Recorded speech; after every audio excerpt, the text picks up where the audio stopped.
Vamos lá, hoje nós estamos na semana de Purim, se Deus quiser, amanhã já vamos estar nos preparando no final do dia, preparando aí as orelhas do Aman, Zosnei Aman, e depois nós vamos ter a leitura da Megillah, não podemos perder isso, deixar passar, Baruch Hashem, um ano, né, que já passamos aí na pandemia, conseguimos o ano passado ler a Megillah em conjunto, uma alegria muito grande antes do fechamento de tudo. E agora nós vamos vamos fechar, se Deus quiser, essa pandemia vai passar o mais breve possível. Mas, falando em pandemia, e tudo a ver com Purim, como é que fica tudo isso? Vamos parar para pensar para que Hashem mandou tudo isso. Podemos ter várias respostas aqui, com certeza, mas será? Precisava de tanto... de certa maneira, tivemos aí muitas dificuldades, né? Obviamente que você pode tirar o bom disso e tem que saber tirar o bom de cada coisa e de verdade, não só tentar fazer algo que, tá bom, então eu vou me convencer que seja bom. Não, eu vou tirar o bom, mas de qualquer jeito, vamos parar para pensar para que será que aconteceu tudo isso? Por que nós estamos fazendo essa pergunta? A mesma pergunta eu tenho em relação a Purim. Se nós vermos a história, vamos contar rapidamente aqui a história, voltar à história de Purim. O que acontece? Estava lá em Shushan, na capital de toda essa história de Purim, na Pérsia, onde um rei, que na verdade era rei somente 3 anos que ele virou rei. Ele, não vou entrar aqui agora nos detalhes, mas ele era um plebeu e ele no final ele venceu várias guerras. Ele tinha um poder financeiro muito grande porque ele venceu essas guerras e finalmente ele até venceu a Babilônia, que era a potência da época, e passou para a Pérsia. Essa potência, ele vencendo a Babilônia. E ele casou com a rainha, com uma princesa, que era Vasti, ela sim tinha sangue real, e assim ele se torna rei. E ele não está satisfeito só com isso que ele já virou rei, ele precisa convencer todo mundo. Então ele faz uma festa, não sei se podemos falar isso aqui numa aula de Torá, mas uma rave de 180 dias. O pessoal aqui não sabe o que é fazer festa de verdade. Lá ele fez 180 dias uma festa mostrando para toda a aristocracia da época, para todas as pessoas que tinham a ver com famílias reais e etc., ele trouxe para Shushan para mostrar que ele agora tinha o poder. Bom, o que acontece depois de 180 dias, ele quis relaxar. Então ele quer mais 7 dias, mas agora relaxado. Só com os amigos que ele estava acostumado da vida anterior, sabe, pessoal que... E aí ele bebe, ele fica super à vontade, agora sim eu posso ser eu.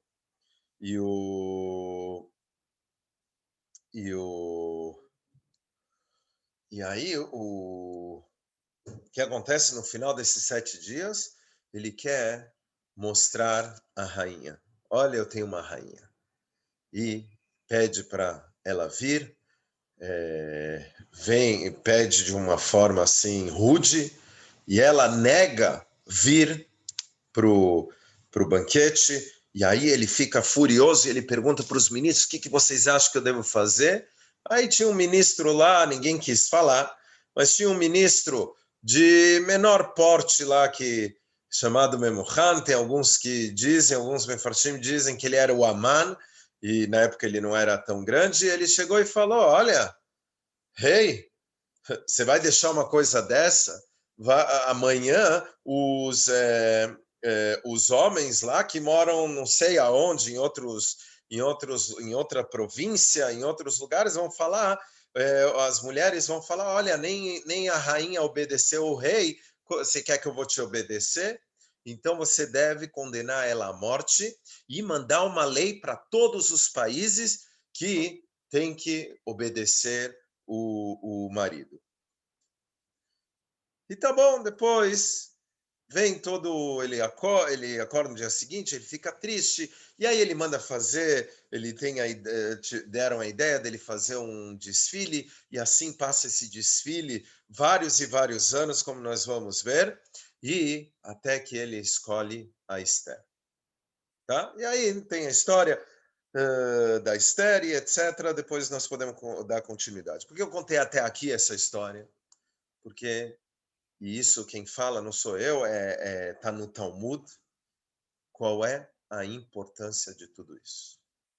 Para que eu preciso ouvir esse tipo de história? Para que eu preciso trazer para dentro de uma sinagoga, nós vamos trazer quinta-noite para dentro de uma sinagoga, uma coisa tão afastada do judaísmo? Uma coisa que não tem nada a ver conosco. Que eu vou? Uma festa de não sei quantos dias. Que é isso? Onde já se viu uma coisa dessa? Perder o tempo fazendo festas e etc. E depois ele fica bêbado. Ele pede para... Que é isso? Que eu preciso falar sobre isso? Tanto que o Talmud ele tem lá uma discussão entre vários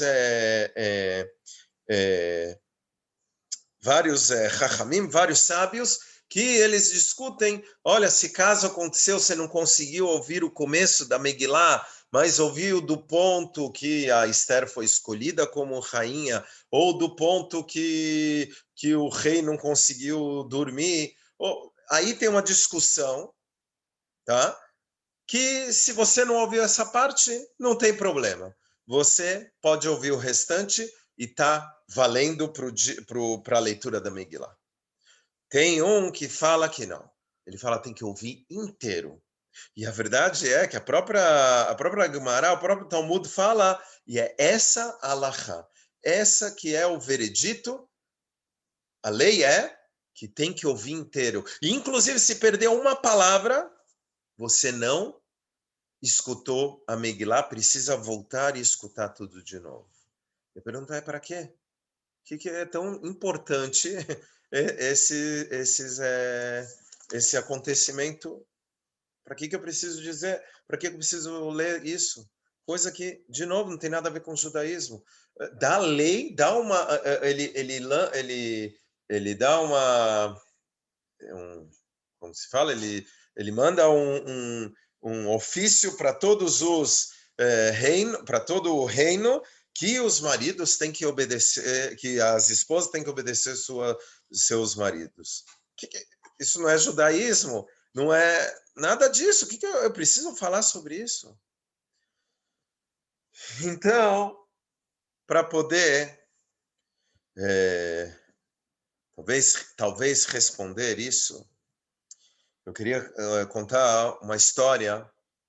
E, na verdade, que quem contou essa história foi o Steve Jobs. Antes dele falecer, ele faleceu jovem, né? Nós sabemos que ele transformou a tecnologia do mundo, ele colocou o computador na casa de cada um e um, obviamente, isso deu um avanço, né, na tecnologia. Hoje, olha o que nós podemos fazer, né? Estamos aqui podendo separado, mas estamos juntos. Perfeito. Mas no final da vida ele falou uma coisa. Ele falou o seguinte, que ele foi rejeitado pelos pais biológicos dele. E ele acabou sendo adotado. Os pais adotivos gastaram muito dinheiro com a educação dele, até que eles não tinham muito por causa disso.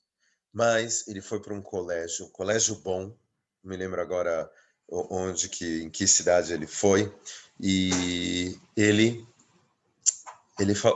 não se encaixava ali naquele ambiente, né, de escola.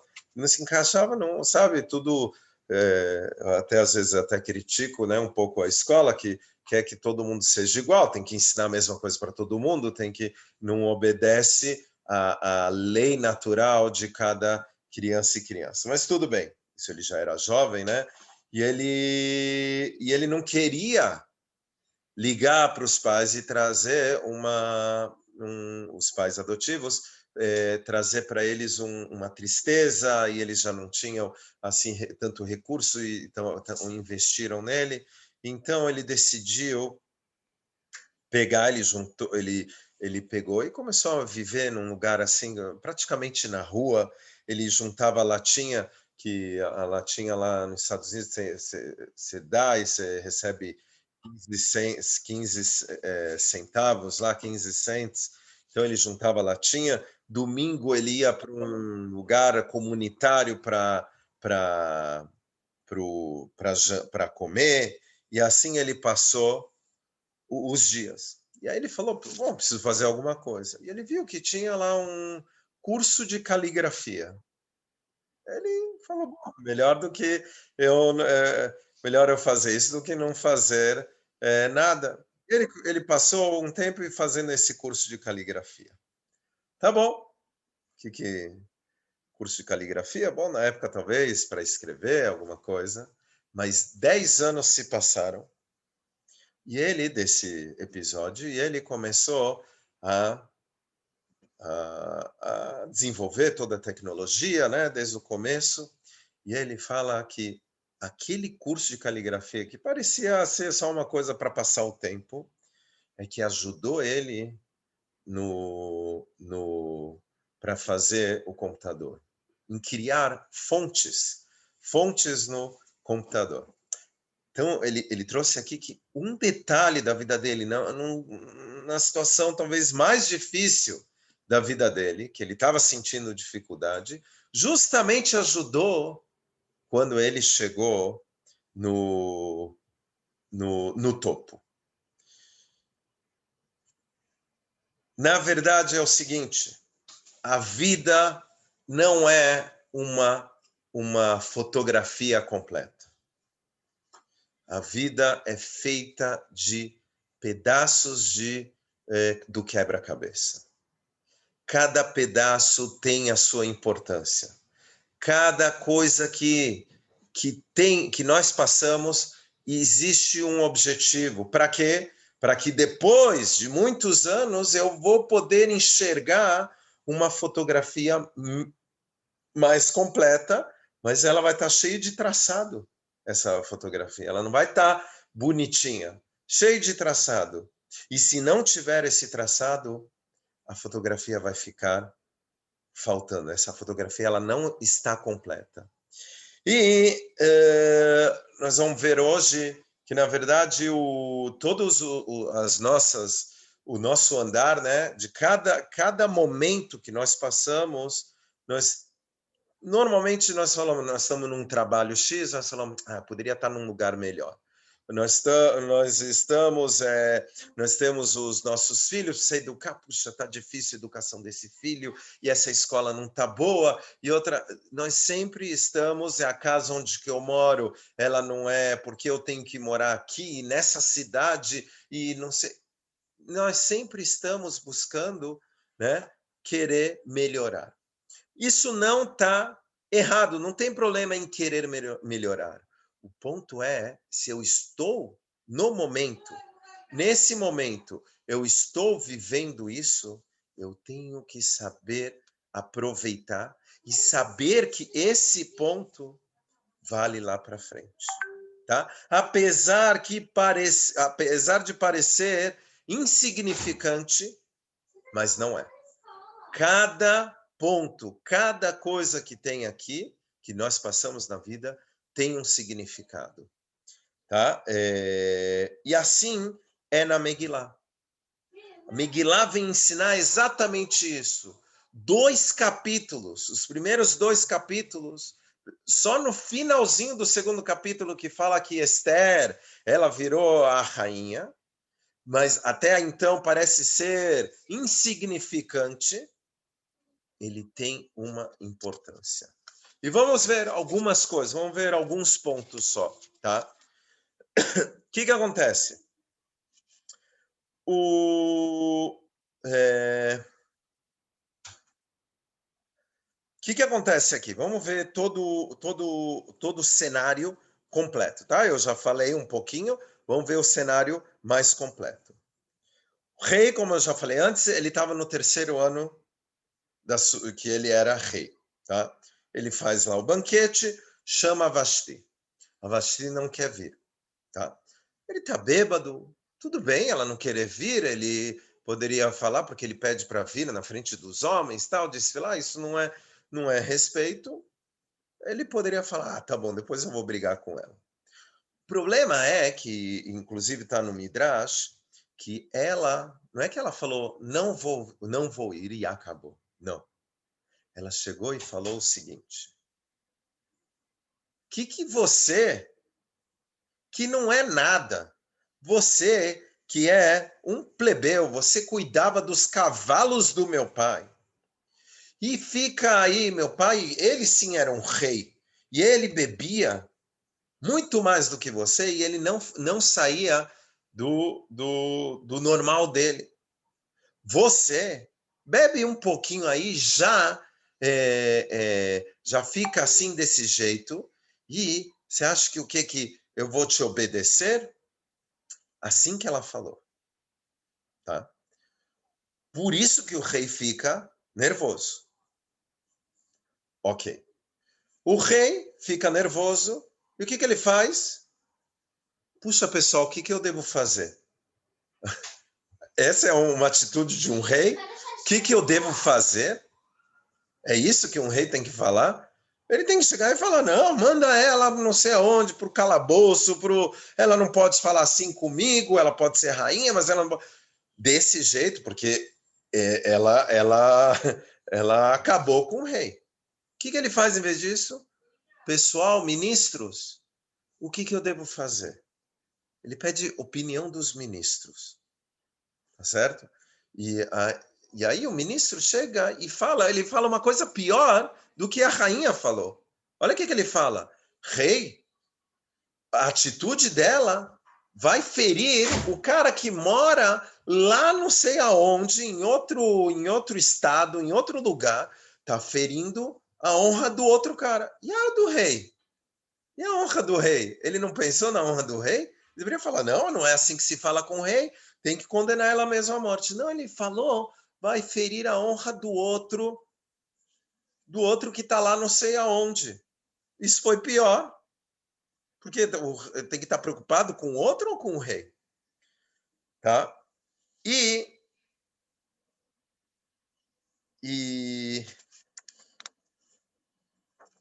então, o que acontece? Ele manda matar e aí depois ele faz o desfile. Olha o que aconteceu, para poder entender. Esther só foi escolhida como rainha depois de 4 anos. Era o 7º ano que o Ahasverosh era rei. Quer dizer, ele mandou matar a rainha Vashti no 3º ano. Só depois de 4 anos vem a rainha Esther. Depois de 4 anos. O que aconteceu nesses 4 anos? Desfile e mais desfile e mais desfile. E por quê? A Esther, obviamente, ela não queria se casar com o rei, tá? Ele não era, primeiro ele não era judeu, depois ele era cruel, não era uma pessoa boa. E a Esther, ela era mais refinada, ela não, sabe, não era isso que ela queria. Mas, e o que aconteceu? Vieram guardas, ele mandou guardas para lá para falar com ela. E aí Mordecai atendeu a porta. O que Mordecai deveria falar? Como assim foi em muitas histórias. A Esther não está aqui. Aí iam perguntar para ele, e cadê ela? Ia falar, olha, ela, não sei, ela já é adulta, foi embora. Né? Para poder esconder ela. Mas não, ele falou, ela está aqui. Porque ele foi obrigado a falar que ela estava ali, Porque tinha um decreto do rei que todo homem, ele que manda na casa. Ele que comanda a casa e ele tinha que saber tudo o que acontecesse. Então, quando os guardas vieram para Mordecai falar com ele tinha que saber, ele não podia dar desculpa, eu não sei onde ela está, porque tinha um decreto do rei. Então, daqui nós vemos, olha, não foi à toa que teve aquele decreto que é um decreto ridículo de fazer, que o homem ele tem que comandar a casa e a mulher tem que ficar em silêncio. Era um, teve que ter esse decreto para quê? Para que Mordecai não tivesse a chance de esconder a sua sobrinha, a sua prima. Bom, tem várias opiniões. Então, por isso que Hashem fez tudo isso. Ok? E tá bom, ela ficou lá. Ela foi escolhida como rainha. E ficou lá. Sabe mais quantos anos? Mais 5 anos até a Amana aparecer. Quer dizer, ela ficou lá, num lugar que ela não queria, num posto de rainha que ela não almejava. Ela não podia dizer que era judia, então por isso ela tinha que esconder como que ela ia comer kasher e etc. Tá certo? Então não foi uma coisa fácil. 5 anos depois vem Aman. Aman virou o primeiro-ministro. Outra coisa que nós vemos, que no banquete, o que está escrito lá no banquete? Que o Ahasverosh falou, fiquem à vontade. Falou, aqui não tem lei. Ele deu liberdade, porque na época, todos os reis até então, a pessoa entrava no palácio, recebia uma taça de vinho, tinha que tomar essa taça inteira. Recebia um prato de comida, tinha que comer a comida, porque senão seria um desonroso para o rei. Quer dizer, não importa que a lei em si, mas importa que tinham leis. Quando chegou lá nesse banquete, o Ahasverosh falou, fiquem à vontade, quer beber, bebe, não quer... Então, as pessoas começaram a perder, na verdade, o respeito a ele e começaram a perder também a confiança nele. E por que isso é importante? Porque primeiro ele mandou lá aquele decreto, né, que o homem tem que comandar a casa. Depois, o Aman, quando ele manda o decreto que vai ser, o povo judeu vai ser destruído, imagina, tinha 10 meses para destruir o povo judeu. Quando o povo recebe isso, o povo já fala, não sei, esse rei aí, porque eles poderiam em 10 meses começar a prejudicar os judeus, mas nós vemos que não teve nenhum prejuízo com os judeus durante esses 10 meses. E ele começou o povo ficou assim meio receoso de ir contra os judeus, porque amanhã esse rei aí que é meio confuso, amanhã ele vai chegar e vai dar um decreto que não, hoje vai ter que proteger os judeus e quem pegou deles qualquer coisa vai ser condenado. Então as pessoas ficaram com medo e falaram, não, deixa chegar a data, que era 13 de Adar, aí se não mudar nada, aí nós atacamos os judeus. Mas se mudar, pelo menos nós nos guardamos. Quer dizer, isso protegeu o povo judeu. Então, todos esses detalhes teve uma importância. Como o que está escrito no Talmud, que Hashem, antes de mandar a doença, ele já manda a cura. Ele já manda a cura. Quer dizer, já tem aqui tudo. Hashem foi montando esse quebra-cabeça devagarzinho. Obviamente, nós sabemos porque depois de que nós vemos o quebra-cabeça montado, nós sabemos porque a Esther foi escolhida como rainha para poder salvar o povo judeu, e porque Mordecai ouviu os dois guardas tramando contra o rei, querendo matar o rei, e aí ele falou para Esther para avisar o rei, né? E aí o rei não fez nada, só escreveu num livro. E aí depois nós vemos que depois, quando Aman queria mesmo acabar com o povo judeu, ele queria matar Mordecai, justamente o rei lembrou da história, lembraram ele da história que ele salvou a vida dele. Então, isso nós vemos claramente do que aconteceu. Mas aí tudo bem, mas até as coisas menos óbvias também estão ligadas uma com a outra, tá certo? É, é, tá, eu queria, então, na verdade aqui, a primeira coisa nós precisamos, com a história de Purim, saber que tudo tem um objetivo. Hashem não faz nada à toa. E às vezes nós estamos passando por dificuldades, às vezes nós estamos passando por algum momento que nós não queríamos, às vezes não é dificuldade, mas algo que nós não queríamos passar, não queríamos ter vivido aquele momento, mas saber que está tendo algo e nós temos que saber aproveitar cada momento que nós estamos passando, saber que, olha, eu tô nisso, Hashem me colocou, então tem um objetivo e eu preciso viver e não ficar pensando muito no futuro, quer dizer, eu fico lá, o que vai acontecer comigo lá no futuro e se eu tenho que fazer isso e não sei, sabe, vários pensamentos que vêm, nós temos que nos concentrarmos no agora, concentrar no que nós precisamos, no que nós estamos vivendo agora. O que vai acontecer no futuro? Vai acontecer. Tem uma história, só para ilustrar um pouquinho, na Segunda Guerra Mundial, muito difícil, tinha uma família na Rússia, tinha uma família judia, e o marido dessa família, quer dizer, o pai da família, ele foi convocado para o exército vermelho, né? E ele não voltou. Ele não voltou. A esposa não tinha notícias. A vida estava muito difícil e ela tinha duas filhas e tinha um bebê.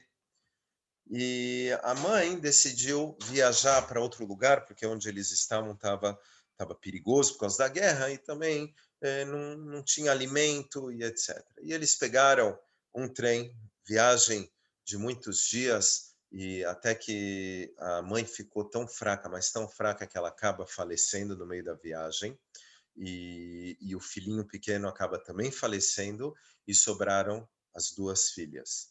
E elas, quando chegou no final, as pessoas viram e quando acontecia isso, eles mandavam para um orfanato do governo. Acabou a guerra, o governo lança para todo mundo, falando, olha, essas crianças, quem conhece essas crianças, venha resgatar, principalmente as crianças judias, né? Venham resgatar elas e algum familiar que sobrou, porque se não vier ninguém, nós vamos dar a nossa educação da época lá, que não era educação judaica. E as crianças, eles também iam para as crianças e falavam, olha, vocês lembram de algum endereço, ou de vocês, ou de um tio, um parente, alguma coisa? E a menina, uma das meninas, ela lembrou um endereço. Que endereço? Endereço de uns tios. Qual que é a história? 5 anos antes deles partirem lá para aquela viagem lá de trem, o que acontecia? A mãe dela mandava para a irmã dela, pelo correio, mandava, antes de Pessah, mandava gordura animal, gordura de pato. Tem muitas pessoas que no Pessah eles só comem schmaltz, que é a gordura do animal, tá? Então, sempre que chegava antes de Pessah, ela mandava um pacote, né, para a irmã que morava em outro lugar, onde ela não conseguia essa gordura. E teve um ano que elas foram, né? Tinha que colher a gordura, né? Dos animais e depois ela tinha que embalar de tal maneira para, enfim, tinha que embalar e carregar esse pacote até como se chama, o correio. E o correio, na verdade, acho que é numa estação de trem que iam levar para outro lugar. E ela levou junto com a filha essa gordura, um pacote pesado. Quando chegaram lá, estava um pouquinho, sabe, um pouquinho manchado assim da gordura. E dessa vez o responsável lá chegou e falou: eu não vou levar, que isso vai sujar o trem. Você vai ter que embrulhar, senão não vai poder mandar. E era ela ia precisar pegar mais panos e etc. Então ela falou para a filha dela: olha, fica aqui, que não vamos ficar carregando isso à toa, fica aqui cuidando do pacote, eu vou lá pegar embrulho e daqui a pouco eu volto.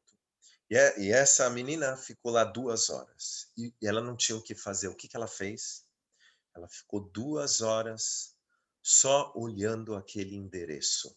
No pacote estava o endereço da tia dela. E ela ficou olhando e olhava uma vez, 2 vezes, 3 vezes. Ela perdeu 2 horas, ela não tinha o que fazer. Ela ficou lá só olhando aquilo lá. Pareceu uma coisa insignificante que ela fez. Isso salvou a vida dela. Ela lembrou, depois do orfanato, ela lembrou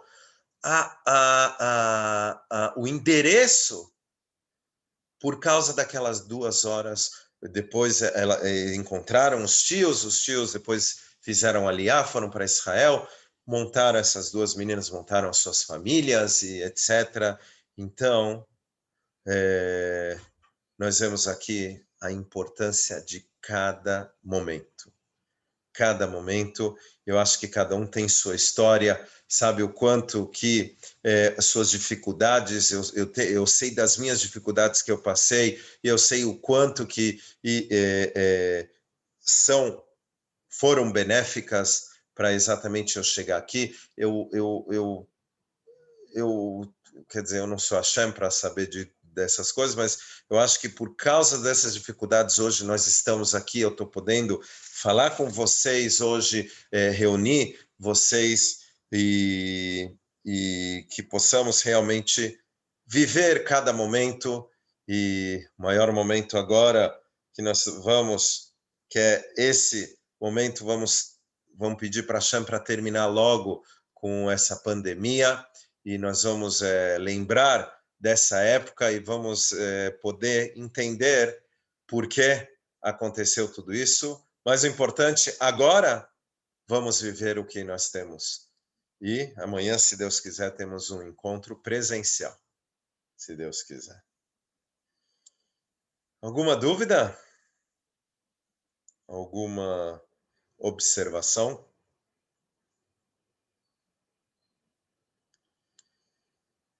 Então é isso aí, pessoal. Purim Sameach, que tenhamos, que Hashem mande muita alegria para todos, uma alegria que possamos ver com os nossos olhos e uma alegria que vai para todo o ano, se Deus quiser. Purim Sameach. Purim Sameach. Purim Sameach. Purim Sameach. Purim Sameach. Amanhã todas as crianças... Purim Sameach. Purim Sameach. Amanhã todas as crianças vão ganhar um presente, se Deus quiser. Podem trazer crianças e adultos vão ganhar Megillah, além do Osnei Aman. Se Deus quiser. Tudo de bom, pessoal. Uma boa noite. Boa noite.